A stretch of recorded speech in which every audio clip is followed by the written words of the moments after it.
Good evening, नमस्कार, आदाब दोस्तों। एक बार फिर आप सबका स्वागत है मेरे इस चैट शो में, पॉडकास्ट में, जिसका नाम है अनसंग हीरोज। एंड जैसे कि आप लोग जानते हैं कि ये मेरा 113 एपिसोड है।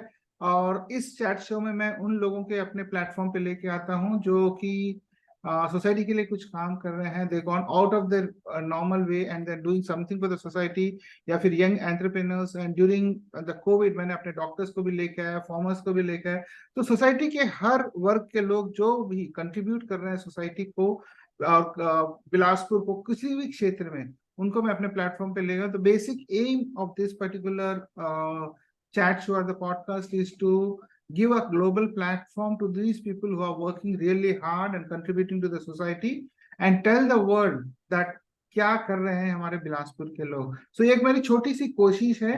और इस ये कोशिश मेरे पिछले 2 से ढाई सालों के बीच में चालू हुई। और जैसे मैंने आपको बताया कि ये मेरा 113 एपिसोड है। और मैं शुक्रिया अदा करना चाहूंगा मेरे व्यूअर्स का, जिन्होंने मेरे इस चैट शो को सराहा है और बहुत ही अच्छे कमेंट्स आए हैं। तो उसको मुझे मुझे भी मोटिवेशन मिलता है। तो अगर आप मेरा चैनल अभी देख रहे हैं तो काइंडली सब्सक्राइब करिए, बिकॉज इसके अलावा भी मैं बहुत सारे इम्पोर्टेंट चीजें मैं अपने आपके यूट्यूब के थ्रू लेके आता हूँ, सो दैट आपकी लाइफ सुधर जाए। बिकॉज मेरा एक ही उद्देश्य है कि हम जब तक जीते हैं as a human being, we should always be fit, healthy, happy and energetic till the last day we live in our life. So यही मेरी कोशिश है। तो इसके साथ आगे बढ़ते हैं। और जैसे कि आप जानते हैं कि आज जो मेरे गेस्ट हैं बहुत स्पेशल हैं। बहुत स्पेशल इसलिए हैं, आप उनका नाम देख सकते हैं। और बहुत स्पेशल इसलिए हैं कि हम कैंसर के बारे में बहुत जानते हैं। और कैंसर, एक बार कोई भी सुनता है कैंसर है तो इंसान सुनते ही आदमी अपनी पूरी भरोसा, पूरा बिलीफ खो बैठता है। बट जो आज मेरे गेस्ट हैं आराधना मैडम, जिन्होंने कैंसर को ना केवल देखा है, उन्होंने फाइट किया है। और आज वो एक कैंसर सर्वाइवर हैं। And today now she is motivating people to get out of cancer and how to fight the cancer. Na keval that, she is also have an NGO, working for an NGO wherein they are helping the people who are suffering from cancer and other things. So will know about more about the NGO. हम उसके उनके बारे में बहुत ज्यादा आगे चलकर जानेंगे। तो सबसे पहले मैं वेलकम करता हूँ। थैंक यू आराधना मैम, मेरे शो Thank में आने के लिए और अपना समय निकाल के मेरे शो में आने के लिए। thank तो आपने हमें बुलाया उसके लिए थैंक यू। नहीं नहीं, आप जैसे लोगों के लिए ही ये शो है। आप लोग मतलब सोसाइटी को, आप लोग कितने लोगों को मोटिवेट करते हैं शायद आपको नहीं पता होगा। बिकॉज आप जैसे लोगों को सुन के लोग बहुत मोटिवेट होंगे। एंड मे बी अगर एक भी लोग आपको सुन के मोटिवेट होते तो मेरा ये जो शो है वो सार्थक हो जाएगा। सो आराधना मैम, इससे पहले कि हम आगे बढ़ें तो थोड़ा सा आप अपने चाइल्डहुड के बारे में बताएंगे। आपकी जो चाइल्डहुड की स्टडीज है, कहाँ से स्टडीज किया है, क्या है, थोड़ा सा हमारे व्यूअर्स को। जी, मैं रायगढ़ से हूँ, छत्तीसगढ़ से ही हूँ। और वहीं का जन्म था। मेरे बाबा जी जो थे, दादाजी मतलब, वो कलेक्टर थे। कलेक्टर बालाघाट रिटायर होके रायगढ़ में सेटल हुए। हम डॉक्टर बलदेव प्रसाद मिश्रा जी के परिवार से हैं, जो साहित्यकार, राजनांदगांव के प्रतिष्ठित साहित्यकारों में से एक हैं। हम्म। और उसी परिवार से हैं तो साहित्य से भी जुड़ाव रहा। और रायगढ़ तो फिर संस्कार धानी है ही, तो संगीत का घराना, तो ये रुचियां थी, सब था। और बचपन भी वहीं बीता, शादी भी वहीं से हुई। तो पूरी शिक्षा भी वहीं हुई। मेरे एमए बीएड किया मैंने। ओके। तो सिर्फ बीएड मैंने बिलासपुर से किया, बाकी रायगढ़ से ही मेरी पूरी पढ़ाई हुई। और एक बहुत शानदार बचपन मैंने जिया। Okay, great. वो सुनने में बहुत अच्छा लगता है। और आपके बचपन की हॉबीज। बचपन में संगीत में रुचि तो थी। हम्म। रायगढ़ का जन्म कह लीजिए, रायगढ़ का पानी कह लीजिए, कि हम्म। संगीत में रुचि तो थी बचपन से ही। और घर में भी गाने का माहौल था। ओके। चाची खुद मेरी संगीत में थी। मामा पक्ष जो हमारा है, ऐसा कोई व्यक्ति नहीं जो गाता नहीं। और सबकी वॉइस क्वालिटी एकदम अलग। ओके। तो मतलब कई गाने तो मैंने रिकॉर्ड में नहीं सुने थे, मम्मी लोग से ही सुन के सीखे थे। ओ। वो मैं बड़े होने के बाद सुनी कि ये ऐसा किसी ने गाया है। मैं, क्योंकि मेरे कानों में वही आवाज गूंजती थी जो मम्मी और चाची गाती थी। Okay, great. मतलब खून में था वो। खून में था। और उसके अलावा जो हम लोग के शौक थे बचपन में, सिलाई कढ़ाई, वो वही वाली थिंकिंग थी, हम्म। वही रुचि बनी रही हमेशा। तो तो आप सब कुछ बिलास सीखते थे, मतलब हर तरह का फ्रीडम था। पढ़ने का भी फ्रीडम था, मैं जहां तक पढ़ना चाहे पढ़े। वो जो बैकवर्ड वाली सोच रहती है कि अब बीए हो गया अब शादी कर देते हैं, एमए हो गया, ऐसा नहीं था। ओके। बिल्कुल ऐसा था कि आप जितना चाहो पढ़ो। हम्म। तो हम बचपन वाकई जिसको शानदार बोलते हैं, किसी तरीके का तनाव नहीं था बचपन में, ओके। बंधन था। आपको जहां जाना है, जैसे करना है, किसी चीज के लिए ना मनाही थी ना रोक टोक थी। हाँ ये था, इंक्वायरी जरूर होती थी, किसके साथ जा रहे हैं, कहाँ जा रहे हैं, कब आएंगे, पूरा अनुशासन के साथ। लेकिन वो रूढ़िवादी वाली फैमिली नहीं थी। ओके। ओके। हाँ, बहुत कम ऐसे सुनने को मिलता है कि मेरा बचपन बहुत ही शानदार, मतलब आपने जब पहले बोला कि मेरा बचपन बहुत ही शानदार है, ऐसे बहुत कम लोगों का मुंह से सुनने को मिलता है। अदरवाइज जनरली बचपन में बहुत सारे प्रॉब्लम्स होते हैं, चैलेंजेस होते हैं। हाँ बहुत ज्यादा नहीं, मेरा बहुत, मैं वाकई बोलती हूँ कि एकदम पैम्पर्ड चाइल्ड हम लोग थे। मैं गुड। ही नहीं, सब भाई बहन। गुड गुड, वो बहुत अच्छा लगा सुनने में। ओके। सो बेसिकली मतलब आपका हॉबीज, बहुत सारे हॉबीज थे, जी पेंटिंग से लेकर सिंगिंग और वगैरह वगैरह सब, मतलब you wanted to do some everything, सब करना चाह रही थी। हाँ। ओके। ठीक है, चलिए अब आते हैं मेन जो आपका जो मुद्दा है, जो जिसके लिए आप यहाँ पे हैं। तो एक चीज और बताऊं, मेरी बताइए। हॉबी जॉब कभी नहीं थी। अच्छा, तो बट जॉब आपने किया? नहीं, मैं बहुत छोड़ी जॉब में, लेकिन आज आखिर में मैं जॉब में ही हूँ। ओके। नहीं, but this is counselling, it's not A job, यानी राइट? मेरे लिए ये सेवा है। सेवा, और वही तो। लोग कहते हैं कि अब तुम ज्वाइन करी हो हॉस्पिटल, हम सुन रहे हैं तुम तो हॉस्पिटल, और तुम तो जॉब वाले थे ही नहीं। मैंने बोला कि ना, डेस्टिनी ले आई मेरे को, जॉब अभी भी नहीं कर रही हूँ। मेरे हिसाब से मैं सेवा ही कर रही हूँ। आप सर्विस कर रही है, हाँ, it's not easy job. नहीं। बिकॉज कैंसर पेशेंट्स को सर्विस करना या फिर पेशेंट्स को सर्विस करना एक बहुत बड़ा सर्विस है, कौन करता बहुत बढ़िया। है ना? ओके। तो चलिए अब थोड़ा सा, अब थोड़ा सा आपका जो मेन मुद्दा है, जो पेन पॉइंट है, उस पे मैं सीधा आता हूँ। सो कैंसर कैसे हुआ, कब हुआ? कैंसर मुझे हुआ 2012 में। ओके। उस समय यही उनकी पोस्टिंग बिलासपुर में ही थी, हस्बैंड की। मतलब मेरे हस्बैंड आकाशवाणी में यूपीएससी से सिलेक्टेड थे, हम्म। और प्रोग्राम एग्जीक्यूटिव थे। ओके। ये 91 बैच के थे। हम्म। तो इनकी रायगढ़ में रही पोस्टिंग, अंबिकापुर, रायपुर, शहडोल, और उसके बाद ये पोस्टिंग थी पांचवी इनकी यहाँ बिलासपुर। अच्छा। ओके। इसी समय मेरा मतलब डायग्नोस हुआ। हम्म। तो बच्चा, मतलब मेरा बड़ा बेटा जो था वो 10th में था, मैं खुद 42 एज थी उस समय मेरी। हम्म।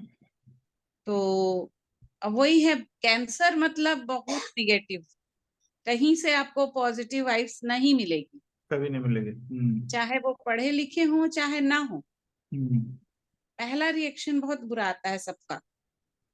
ओके। तो वही चीज मेरे साथ भी हुई थी जब डायग्नोस हुआ। हम्म।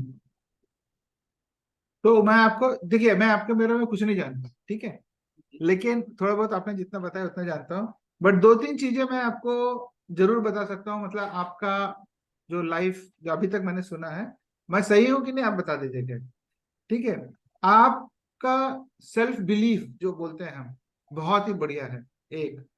दूसरा, आपका सेल्फ लव, अपने आप को प्यार करना, ये भी बहुत अच्छी बात, अच्छी है।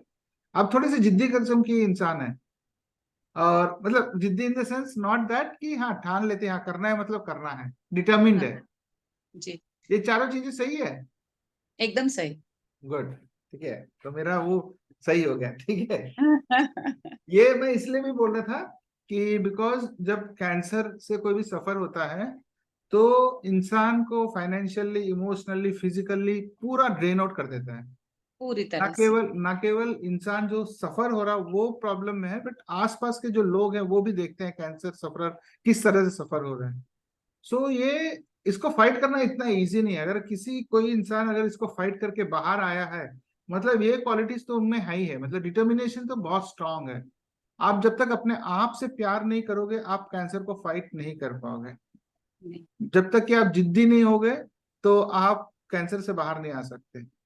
सो थोड़ा सा आप बताएंगे आपकी जर्नी का, कैंसर का मतलब जब डायग्नोज हुआ, आपकी फीलिंग्स तो आपने बता ही दिया, उसके बाद जी। किस तरह से आपको सपोर्ट भी घर से मिला होगा पक्का, there is absolutely no doubt, family का हाँ, सपोर्ट भी बहुत अच्छा रहा होगा। फैमिली का तो बहुत अच्छा सपोर्ट, मतलब मेरे को मायके से तो इतना ज्यादा सपोर्ट था कि मतलब मम्मी पापा तो साथ में ही थे मेरे। हम्म। यदि मतलब मैं क्या खा रही हूँ, क्या मेरे लिए बनना है, इवन मेरे बर्तन तक अलग वॉश होके रखना, मतलब इतनी सेवा मेरे ख्याल से मैं सुनती भी नहीं हूँ आजकल कि इतना ज्यादा भी कोई बच्चे का अपने कर सकता है, जो मेरी हम्म। मम्मी उस समय मेरे लिए की।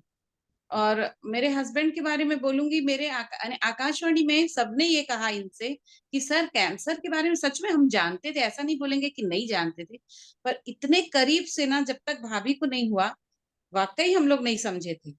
हम्म। यानी इतना नेट में उस समय तो इंटरनेट कोई कंप्यूटर में ही देखना रहता था, फोन वगैरह तो था नहीं।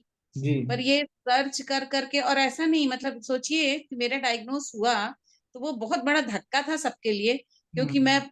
एक अच्छी रूटीन में थी।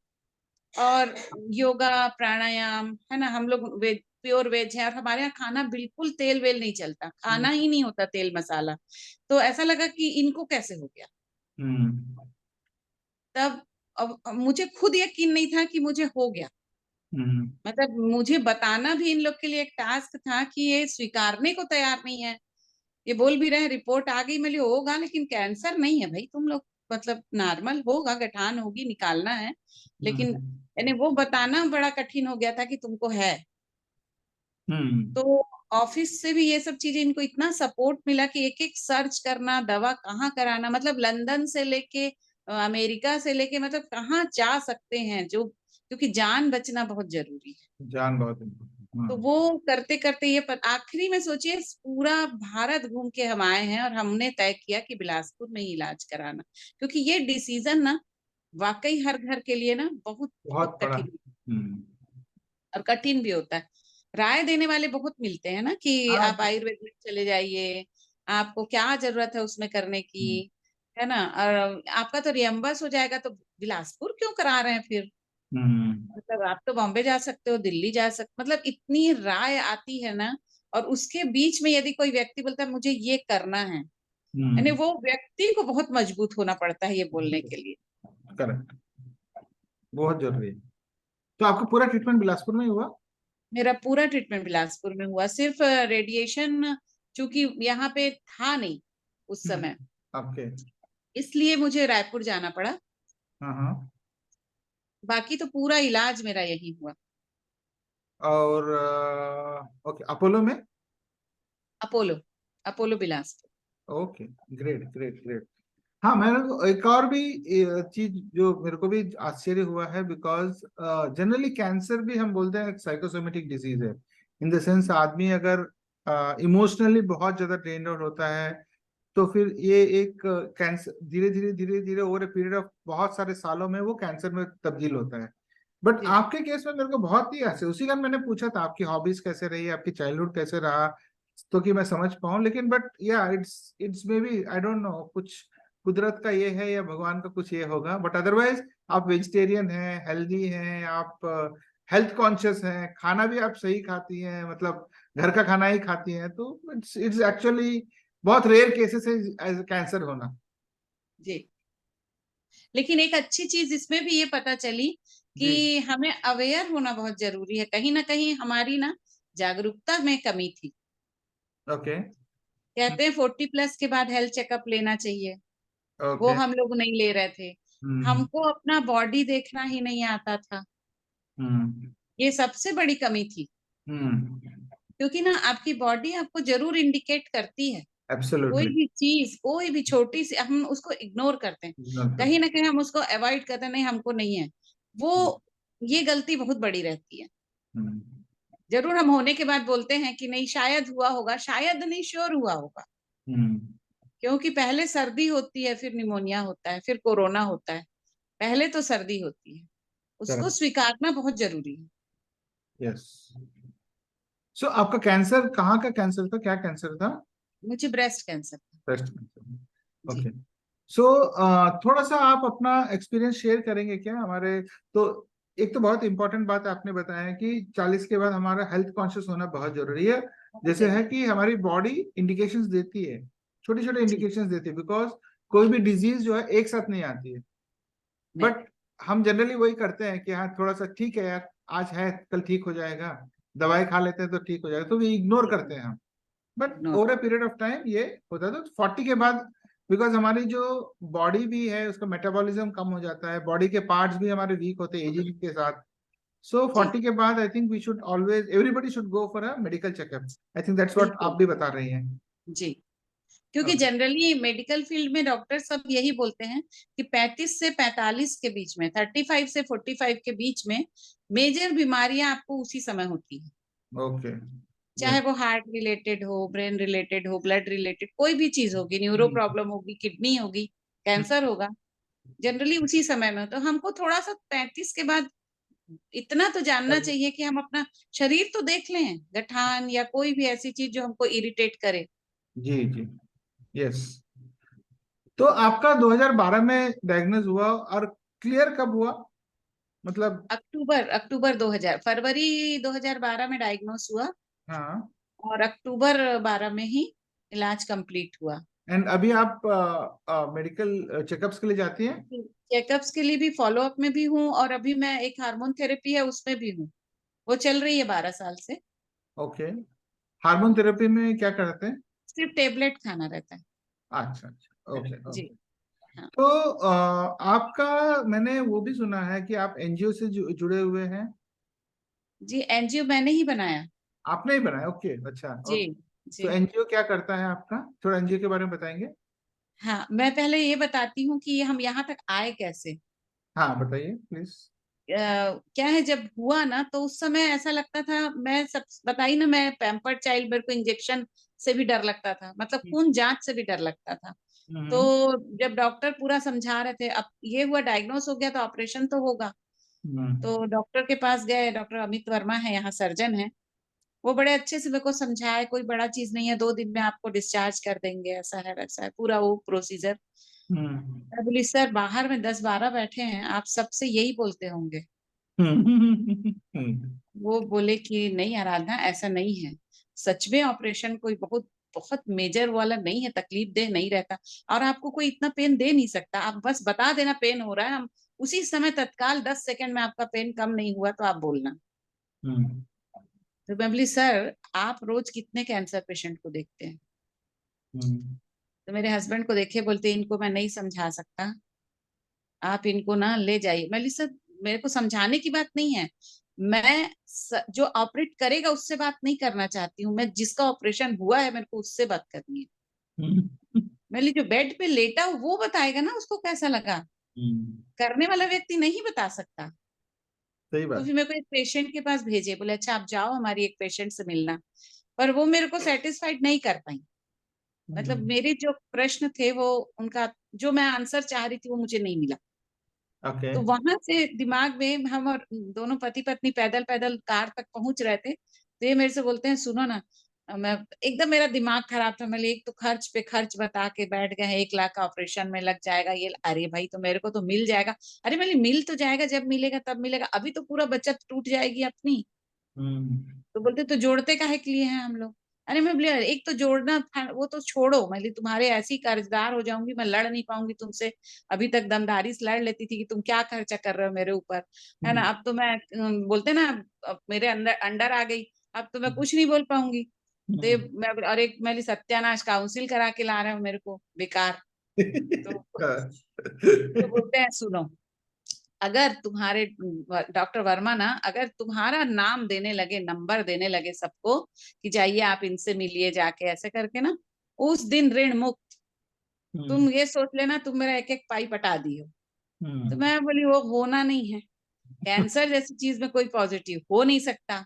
तो हम्म भैया तुम्हारा ऋणी बने रहना ही ज्यादा मेरे को फलेगा, है हम्म ना, तो रहने दो। मैं क्या, तो बोले नहीं नहीं हो सक, सोचने से क्या नहीं हो सकता। मैं नहीं सोचना ना भाई, बोले हम्म कोई भी चीज में पॉजिटिव घुसा देते हो भाई, मेरे को नहीं घुसना, मेरे को नहीं होना पॉजिटिव, इतना गंदा बीमारी, मतलब जो लेटेगा वो बताएगा कैसे लगता है।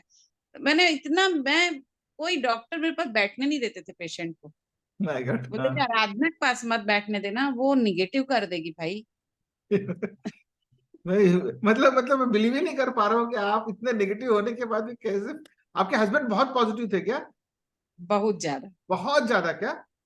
बहुत अदरवाइज ज्यादा। पॉसिबल नहीं है। और ये उनका सपना था। इसको भी मैंने बहुत बहुत बहुत बुरी तरह इनको धोया था। एक हाँ। दिन हम कीमो के लिए बैठे हुए थे हॉस्पिटल में। तो वहां नया पूरा जब मेरा रेडिएशन वहां रायपुर से हुआ, तो रेडिएशन यहाँ नहीं खुला था। तो जब खुल गया 13 में वहां खुला, फिर हम लोग फॉलो अप में आते रहते थे। मैं इनको बोली भी, देखो जब बीमार थी तो कितना गंदा लगता था डिपार्टमेंट, अब देखो चकाचक बन गया। जब यानी अच्छे होने के बाद बना है तब क्या मतलब है। तो यानी हंसी मजाक चलता था। तो एक नया 4 कैबिन बने हुए थे। तो मैं बोली भी कि डॉक्टर तो 3 रहते हैं कैंसर के, तो ये चौथा किसके लिए बन रहा है। हम्म। तो ये बोलते हैं होगा कुछ, अरे काउंसलिंग के लिए होगा। मैं बोली हाँ वो तो बहुत जरूरी है यहाँ भाई, बहुत डर लगता है सब में। तो क्या बोलते, सोचो यहाँ लिखेगा आराधना त्रिपाठी कैंसर काउंसलर। मैं बोली फिर पॉजिटिव घुसाए तुम। मैं बोली मेरे को फालतू टाइप का बात नहीं सुनना है, मैं बोली हूं ना। तो ये बोलते अरे सोचने में क्या जाता, पैसा लग रहा है क्या सोचने में, सोच लो। तो मैं, आप मानोगे नहीं, सोच बैठे बैठे बैठे ना मेरे को देखते देखते अचानक इनसे बोली, मैं बोली पर्पल कलर का पर्दा लग रहा है ना, मेरे को पसंद है वैसे पर्पल कलर। तो इतना हंसे, बोलते तुम भी सोची ना। मैं बोली हाँ, सोचने में क्या जाता है। देखिए, जो सोचते हैं आपके हस्बैंड को, वही बात, सपना पूरा हो गया आज। बिल्कुल। जब मेरे को बुलाए ना वहाँ सीओ सर, और बोले हम्म। मैडम आप वो दोनों चैम्बर में से देख लीजिए आपको जो जमता है, तो हम्म। वाकई मुझे इनका चेहरा दिखा। ये और है, वाकई मुस्कुराता हुआ चेहरा दिखा कि अब बोलो। यही पावर है, उनका ही पावर है। अब मेरे को समझ में आया आपका कैंसर कैसे मतलब गया। उनका हाँ, पॉजिटिविटी और उनकी जो ये थी ना, वो बहुत ही ज्यादा पावरफुल था। अदरवाइज बहुत। पॉसिबल नहीं है। नहीं। उनका सपोर्ट बहुत रहा आपके साथ। ये तो बहुत ही अच्छा स्टोरी रहा, बहुत ही मजा आया। और इसी के बाद जो धीरे धीरे स्टेप बाय स्टेप चला, मतलब 12 साल तो मेरे को, 11 साल हो गए काम करते हुए। उसी समय कीमो से ही मेरा काम भी शुरू हो गया था। अच्छा। काउंसलिंग मैंने शुरू कर दी थी। और 5 साल हो गए एनजीओ को बने, 2019 में बना एनजीओ। तो आपका काउंसलिंग में करती क्या है, मतलब वहाँ के जो पेशेंट्स जो आते हैं उनसे ऐसे क्या है, व्हाट इज द रोल? नहीं, मेरा कोई अपोलो से ऐसा नहीं है कि अपोलो के ही पेशेंट हो। ओके। कोई भी कैंसर पेशेंट मुझसे कांटेक्ट कर सकता है। मैं अपना नंबर भी फेसबुक वगैरह में इसीलिए डाली हूँ। हम्म। न्यूज़पेपर में भी मैं देती हूँ, अगर कहीं आर्टिकल मेरा जाता है तो मैं जरूर बोलती हूँ कि आप नंबर जरूर डालिएगा। हम्म। क्योंकि ना व्यक्ति पढ़ते हैं तो और मन होता है कि इनसे बात कर ले। बात कर रहे हैं हम। तो हम, मेरा कहना है कि हम लोग एकदम टच में रहें लोगों के। हम्म। क्योंकि मेरे समय में वाकई हम लोग भटकते थे कि मतलब किससे पूछें। से बात कर, सही बात है। डॉक्टर से तो आप फीस देंगे तब जा सकते हैं, है हम्म। ना। और डॉक्टर भी एक लिमिट में आपको बता के फ्री कर देंगे, क्योंकि उनका दिन भर यही काम है। काम है, सही बात वो है। कीमो करें, सर्जरी करें, कि आपकी काउंसिल करें। हम्म। तो मुझे ऐसा लगता है ये पार्ट यहाँ कमी है, क्योंकि बॉम्बे वगैरह गए तो वहाँ वाकई बहुत अच्छे काउंसलर मिले हम लोगों को। हम्म।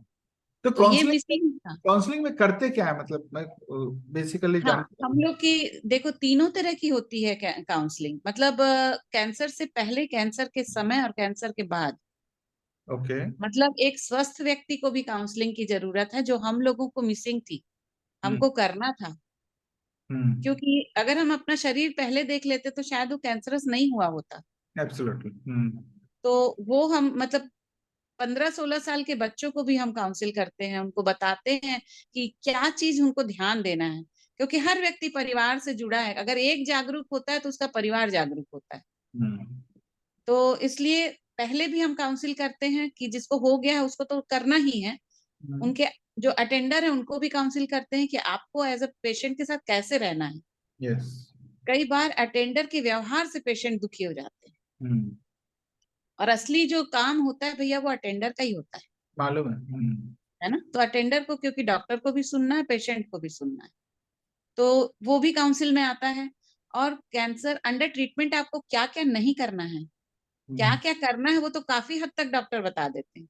लेकिन नहीं करना है पार्ट हम बताते हैं, हम्म। कि आप ये ध्यान रखेंगे आपको। और जो तकलीफ होती है, सबसे ज्यादा डर कि बाल चला जाएगा। हाँ। महिलाओं में सबसे ज्यादा डर उसी का रहता है कि वो कीमो का नहीं पूछती कि कैसा होगा, प्रॉब्लम होगा कि नहीं। उनका यह बाल नहीं जाना चाहिए। हम्म। तो उनको बड़े आराम से राजी करना रहता है कि बाल तो अच्छी चीज है जाना। जैसे बोलते हैं छोटे बच्चों को वैक्सीन लगती थी तो पहले से बुखार की टेबलेट दे देते थे कि जी। बुखार आएगा ही, तो क्या आप बुखार के डर से वैक्सीन नहीं लगवाते थे क्या? सही बात। पता था 2 दिन रहेगा, 2-3 दिन फिर ठीक हो जाएगा। वैसे ही बाल इलाज से तक रहेगा, नहीं रहेगा बाल उसके बाद आ जाएगा। तो वो हम्म। समझाना रहता है, और उसके बाद भी फॉलो अप को कैसे करना, ट्रीटमेंट छोड़ देते हैं कि अब हाँ। तो ठीक हो गए हैं, उनको एक्सरसाइज बताना, डाइट बताना, पूरी चीज काउंसलिंग में आती है। हम्म। ओके। Good good. हाँ, आपने ये बात सही बोला कि काउंसलिंग, एक तो इसके पहले का काउंसलिंग बहुत जरूरी है, और जो सफर हो रहा है उनको काउंसलिंग बहुत जरूरी, बिकॉज उनकी बात कोई सुनता नहीं है, और राय देने वाले बहुत हैं, ये कर बहुत लो, ज्यादा। वो कर लो, वहां चले जाओ, इस डॉक्टर को दिखा लो, बट एक्चुअली जो उनकी जो दर्द को समझने वाले बहुत कम है। बहुत तो कम। हाँ, ये मैं अभी अच्छी तरह से जानता हूँ, इसलिए बिकॉज मेरा एक दोस्त है वैद्य करके, प्रकाश ऑप्टिकल से आप जानते होंगे, उनका बेटा जो है, तो वो भी कैंसर से था, तो वो भी उसका डेथ हो गई कैंसर से। जी, सो तो मैं उसको मेरे करीब से चश्मे वहीं बनते हैं। हाँ, हम्म। सो करीब से मैंने उसको भी देखा है, किस तरह से इमोशनली, फाइनेंशियली, जैसे आपने जो उनके जो केयर टेकर है, उनकी वाइफ, उसकी केयर टेकर थी, तो उसने वो भी बहुत ज्यादा सफर हुई है। जी। तो मैं उस बात को समझ सकता हूँ। चलिए, गुड। तो मेरे ख्याल से आजकल के जो बच्चे हैं, युवा हैं, आजकल की लाइफस्टाइल ऐसी हो गई हैं, तो आजकल के युवा के लिए भी एक काउंसलिंग बहुत जरूरी है मेरे ख्याल से। बहुत जरूरी है। बिकॉज अगर आप अपने सेहत का आज से ही अगर ध्यान नहीं दोगे, तो naturally all these diseases, BP, sugar, धीरे धीरे चल के वो कैंसर में कन्वर्ट हो जाती हैं। बिल्कुल। तो और कहीं ना कहीं नेग्लिजेंसी, मतलब हमको थोड़ा सा, हम ये नहीं बोलते आप फास्ट फूड बंद कर दो, हम्म, उसका वर्जन थोड़ा सा बदल दो ना। लिमिट थोड़ा से। सा वर्जन बदल, हाँ, ट्रेडिशनल खाना ही नहीं चाहते। तो मेरा तो मम्मी लोग से भी रिक्वेस्ट है कि आप यूट्यूब में भी सर्च करोगे ना, तो हर हर राज्य की रेसिपी आपको मिल जाएगी। करेक्ट। आप थोड़ा बदल के दो ना, बच्चे खाते हैं और बच्चे मांगते हैं आपके हाथ का। यस। उनको मेड के हाथ का और मम्मी के हाथ का फर्क पता है। पता है, स्पेशली बाहर जाते तो और पता लगता है। बहुत ज्यादा। आप चावल चटनी दे दो छत्तीसगढ़ के बच्चों को, वो हाँ, बाहर का मोमोज भूल जाएंगे। Correct correct. Great great. हाँ। ओके। सो तो अभी आप अपोलो से ये नहीं है, बट आप अपना एनजीओ वहां से चलाती हैं। जी, क्योंकि फाउंडर मेंबर तो डॉक्टर्स भी है ना मेरे। अच्छा। Okay, doctor doctor. Amit Verma, doctor Paridar, हाँ ये सब है बहुत, डॉक्टर उपासना, हम्म। आदित्य नारायण सर हैं, प्रियंका सिंह मैडम है, सब डॉक्टर्स भी जुड़े हुए हैं। ओके। तो इस कारण मुझे सबसे मेन फंडिंग भी वहीं से है। अच्छा अच्छा। ओके। और सबसे ज्यादा पेशेंट अगर काउंसिल की बात करूं तो मेरे मैक्सिमम मतलब अपोलो से ही हैं।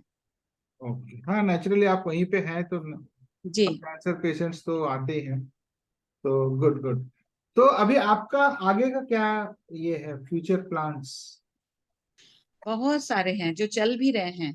जैसे? एक तो मैं एक काम और कर रही हूँ जो मैं अभी तक मैं बताई नहीं हूँ। जी।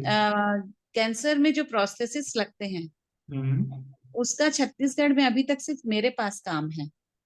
हम्म। और वो भी ऐसा है कि वो नो प्रॉफिट नो लॉस पे है, मतलब मैंने 6 साल फ्री में दिया ये सब। ओके। लेकिन चूंकि मैं पेंशनर हो गई थी तो थोड़ा दिक्कत आने लगा, 6 साल बहुत लंबा समय होता है। और हम्म पेशेंट बढ़ने भी लगे थे। हम्म पहले जो थे कि महीने में 8-10 थे, तो 15-20 होने लगे, कई हम्म। बार 25 हो जाते थे। ओ। तो वो उतना मैं नहीं कर पा रही थी अकेले। जी। तो फिर मैंने सर से मना भी किया, तो थोड़ा बहुत सर ने फिर मुझे फंड भी दिया और बोला आप शुरू करो, क्योंकि ये काम छत्तीसगढ़ में कोई कर नहीं रहा है, और आप तो आप निशुल्क दे रहे थे। आप कैसे करते हैं, मतलब? मैं बनवाती हूँ, जैसे ब्रेस्ट कैंसर की ब्रा अलग बनती है। तो यहाँ बनाने वाले कोई है? यहाँ भी बना रही हूँ मैं, बाहर से भी मंगवा रहे हैं, दोनों तरह से काम हो रहा है। ओके। यहाँ जो नीडी औरतें हैं जो सिलाई जानती हैं, उनको भी हम लोग काम दे रहे हैं। Okay, great great. और जो सामान 5,000 में है, वो सामान हम 1,200 में दे रहे हैं। ओ, आई थिंक जी। That is great. हाँ, मतलब ये रेट आपको बॉम्बे दिल्ली में भी नहीं मिलेगा। ओ। वहां भी मेरा जाता है, क्योंकि हम्म झारखंड वगैरह जाता है, दिल्ली, बॉम्बे, नागपुर, और इंदौर, सागर, ओह, बहुत जगह, बहुत जगह। ये तो बहुत ही अच्छी, मतलब आप सोसाइटी के लिए बहुत बड़ा काम कर रहे हैं। हाँ, क्योंकि मैं दिल्ली वालों को मना की, मैं बोली आप मत मंगाइए, मैं आपको एनजीओ के नंबर दे रही हूँ जो निशुल्क देते हैं, आप हम्म। उनसे मंगा लो। तो हम्म। उन लोग बोले नहीं मैडम, हम लोग लिए थे तो हमको छूट में, मतलब कंसेशन करके हमको 5,000 में दिए हैं। अरे बाप रे, हाँ तो हाँ। बोले उससे अच्छा तो आपका 1,200 का है, मान लो आप 300 कुरियर भी उसमें ऐड होता है तो 1,500 पड़ेगा हमको, तो हम्म। आप भेज दो हमको। तो मैं बोले ऐसा है तो मैं भेज देती हूँ, पर मेरे को ऐसा लग रहा है वहां तो इतने एनजीओ है कि कोई ना कोई तो निशुल्क देता होगा। तो बोले हम्म। नहीं नहीं, यहाँ भी वो सब ऐसा ही है, आप भेजो वहां से। हाँ, मतलब एनजीओ नाम के लिए है बट प्रॉफिट और। हाँ, बोले वो कंसेशन में इतना पड़ रहा है तो ऐसा, तो फिर मैं बोली नहीं, ये रेट तो खैर बहुत ज्यादा है, थोड़ा बहुत होता तो मैं खुद बोलती आप वहीं से लो। और इसके अलावा आप क्या और क्या कर रही हैं? तो मेरे 3 काम हो गए, एक तो काउंसलिंग हो गई, काउंसलिंग हो गया। और दूसरा ये प्रोस्थेसिस वाला काम हो गया। इसमें विग वगैरह सब रहता है, स्टॉकिंग्स रहता है, हाथ में स्वेलिंग आती है, तो कई अच्छा। चीजें मतलब जरूरत पड़ती है पेशेंट को, जिसके लिए वो भटकते हैं। हम लोग हम्म। भी भटके थे, कहाँ से लें, बॉम्बे से मंगाए, नागपुर से मंगाए। ओके। फिर हाँ, तो अभी जो प्रोडक्ट भी बन रहा है वो ऐसा है जो हम यूज करते हैं, जो अच्छा। हम जिसमें हम कंफर्टेबल हैं, तो ओके। वो लोगों को देने में भी अच्छा लगता है। ओके। एक तो ये, और तीसरी चीज है NGO. NGO, okay, great. I think बहुत कुछ कर रही हैं आप तो, इस एज में कैंसर को फाइट करने के बाद लोगों को मोटिवेट करना। मैंने, लेकिन ये है कि आप जो बोले ना हॉबी वाला, तो अब मेरी हॉबी थोड़ी सी चेंज हुई है, अच्छा, क्या हो गई? उसको भी बता दूं। बताइए ना। मैंने देखा कि कैंसर में डॉक्टर्स कहते थे कि अब मेडिसिन आप बाहर से मत लीजिएगा, हम्म। आपको कोई भी तकलीफ होगी तो आप हमारे पास आइएगा। ओके। तो मैंने ऐसी थेरेपी खोजी जी। कि जिसमें कुछ खाना ना पड़े। हम्म। जैसे कई कंपनीज हैं जो हमारे प्रोटीन पाउडर लीजिए तो हमारा हाँ, ये लीजिए, इससे आपको ये नहीं होगा, रिपीट नहीं होगा, क्योंकि रिपीट का डर तो सबको रहता है, जी जी। एक बार हो चुका है तो दोबारा भी। तो हम्म। उस चक्कर में मैं जब सर्च की हूँ तो हम्म। मुझे मिला ये क्या बोलते हैं, एक्यूप्रेशर। ओके, हाँ। तो उस मेरा, क्योंकि जो भी थेरेपी मैं समझती हूँ उसमें पहले यही पूछती हूँ कि इसमें कोई साइड इफेक्ट, हम्म। तो नहीं कोई साइड इफेक्ट नहीं। कुछ खाना पड़ेगा, नहीं कुछ खाना नहीं पड़ेगा, तब ठीक है। फिर उसको थोड़ा सर्च करती हूँ, तो वो मुझे बहुत अच्छी थेरेपी ये लगी कि आप अपना इलाज खुद कर सकते हैं, छोटा यस। मोटा, यस। है ना। और यदि आप किसी थेरेपिस्ट को बुलाते भी हैं तो उसमें आपके शरीर को इंटरनल तो कोई नुकसान नहीं। हम्म। तो ये एक मेरे को सेफ थेरेपी लगी। और दूसरी, जिसका मैंने, इसका भी मैंने सर्टिफाइड कोर्स किया, हम्म। और फिर मैंने सीखी रेकी, जो हम्म। टच थेरेपी है। हम्म। वो भी एक अलग लगी। वो जिज्ञासा जिज्ञासा में मैंने उसका भी 3rd लेवल किया। ओह, गुड। हाँ, ये लगा कि थोड़ा सर्टिफाइड हो ताकि लोगों को बताते बने कि हाँ मैंने हाँ, किया है कर और सकते इससे हैं। फायदा है, हम्म। और नुकसान तो है ही नहीं, सबसे हम्म। बड़ी चीज। हाँ, नुकसान नहीं है। हाँ, ये मैंने किया। फिर मैंने एमएसडब्ल्यू भी कर लिया पिछले अच्छा, साल कंप्लीट। सोशल सर्विस भी कर लिया आपने। ओके, ठीक है। तो मैं भी ये भी बता देता हूँ कि अगर आपको लगता है कुछ मेरी तरफ से हेल्प हो, तो मैं भी एनएलपी पे काम करता हूँ ना, तो मैं भी जी, माइंड पे काम करता हूँ, तो मैं भी हेल्प कर सकता हूँ कैंसर के पेशेंट्स को। मतलब उतना कॉन्फिडेंस है कि मेरी जो ट्रीटमेंट है उसमें भी कोई साइड इफेक्ट्स नहीं है। काम करेगा और तो इमिडिएटली काम वो करेगा, तो नहीं क्या करेगा। आपका मैग्नेट वाला है? जी। आपका क्या है थेरेपी? मैग्नेट वगैरह कुछ नहीं है, मैं डायरेक्टली माइंड पे काम करता हूँ सीधा। ओ, माइंड पे, हाँ मैं माइंड को मैग्नेट सुन ली थी। जी हाँ, जी जी माइंड पे ही काम करता हूँ। जी सो इन केस अगर कुछ हो तो मैं अवेलेबल हूँ, मेरा नंबर है आपके पास। तो जी, बिल्कुल। दोनों करंट चला गया। हाँ, हाँ हाँ, जस्ट कोई एक मिनट। नहीं। हाँ, तो मैं वही बोल रहा था कि अगर कुछ है तो मैं कर सकता हूँ। तो बिल्कुल। जाते जाते आप क्या, बिलासपुर के वासी हैं, जो भी मेरे इसको सुनेंगे, क्या आप संदेश देना चाहेंगे? सबसे दो बातें मैं बोलना चाहूंगी।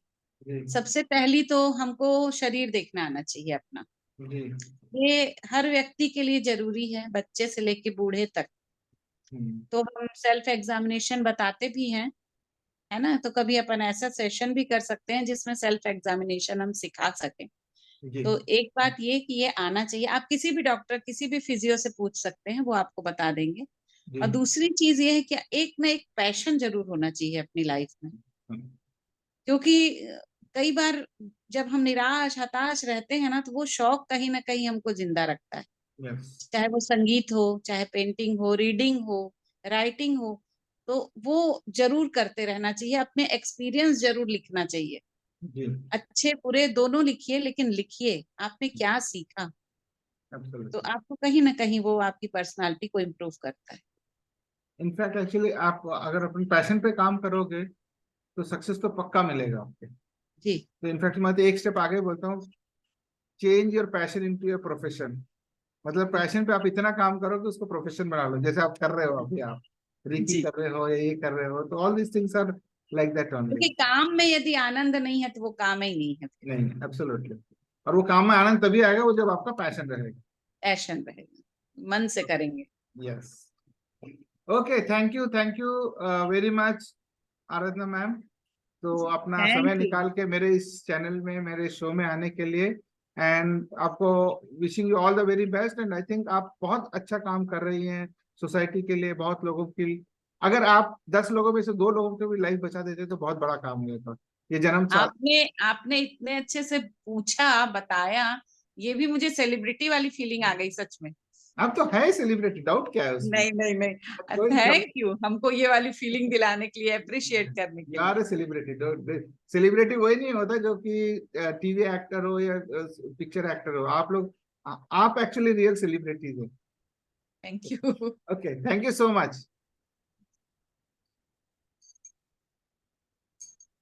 वेल, आप देख सकते हैं कि अभी हमने आराधना मैम से बात किया, और किस तरह से उन्होंने कैंसर को फाइट किया, और उसके बाद उन्होंने she has come out of it, and now she is actually helping people to come out of cancer, counseling them, and then she's also running an NGO, making some equipment for those cancer survivors. So she's doing a marvelous job, and I think अगर हम इस जन्म लिए हैं as a human being, we are here to do something good for the society, give it back to the society, and that's what exactly she is doing. So I am sure कि भाई ये episode देखने के बाद बहुत सारे लोग motivate होंगे, और they will know as to how to fight the invincible. जब आपके लाइफ में कोई भी चीज आती है, जब आप सोचते हो कि हम कुछ नहीं कर पाएंगे, उसके बाद ये जब फाइट करके आप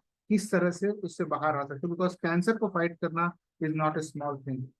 and if you have fought cancer and you come out of it and you are leading a normal life, and not only leading a normal life, आप लोगों को help कर रहे हो को fight करने में, this is a huge thing. So yeah, I hope you'll enjoy this particular episode. So keep waiting for my next episode with one more unsung hero. Till then, take care and Jai Hind.